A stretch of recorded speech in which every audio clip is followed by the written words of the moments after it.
শক্তি আমরা বল, আমরা মোদের দল। মহান স্বাধীনতা দিবস 26শে মার্চ প্যারেড শরীয়তপুর জেলা স্টেডিয়াম শরীয়তপুরে অনুষ্ঠিত হচ্ছে। খুবই স্বাচ্ছন্দ্যময় মনোরম পরিবেশে স্কুলের জেলা স্কুলগুলোর ছাত্রছাত্রীবৃন্দরা মার্চ করতেছে। জেলা পুলিশ, ফায়ার সার্ভিসের সদস্যরা, অনেকে মিলাইতে পারতেছে না। আমরা বসে বসে গেলাম। তো এটা হচ্ছে অনুশীলনের অভাব।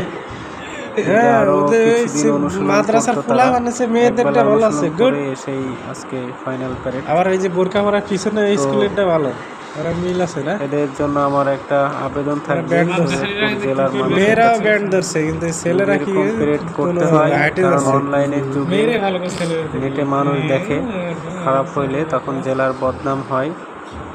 সুতরাং আপনারা এটা দেখবেন, খেয়াল করবেন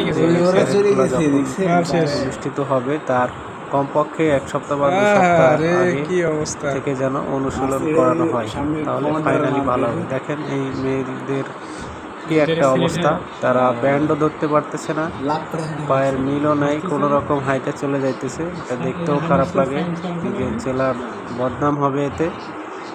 এরা এক চেষ্টা করেছে, অবশ্যই কিছুদিন অনুশীলন করেছে, যার কারণে এই স্কুলটার ছেলেদের সবার থেকে একটু ভালো। মাদ্রাসার স্টুডেন্টগুলো ওরা কখনোই এগুলো প্যারেড মাদ্রাসাগুলোতে অনুশীলন করে না, যার কারণে ফাইনালি তাদের এই রেজাল্ট। সুতরাং আমি বলবো যে মাদ্রাসায় যারা এরকম প্যারেডে যদি অংশগ্রহণ করতেই হয়, অন্তত মাদ্রাসাতে তাদেরকে নিয়ে অবস্থা, তাহলে সে এভাবে বেইজ্জতি হতে হবে না। দূর থেকে মার্চ করেছে, মাল শেষ, এত দর্শনার্থীর সামনে এইভাবে বাংলাদেশ পুলিশ মানুষ খারাপ বলে, ব্যান্ড মাদ্রাসার বদনাম হয়, ডেঞ্জারাস।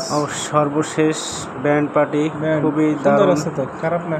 আর কজন বেশি থাকলে ভালো হতো না। পুলিশ ও একজন আছে, জেলা পুলিশের নান্দনিক মার্চ করে প্যারেড শেষ করার জন্য যাচ্ছে।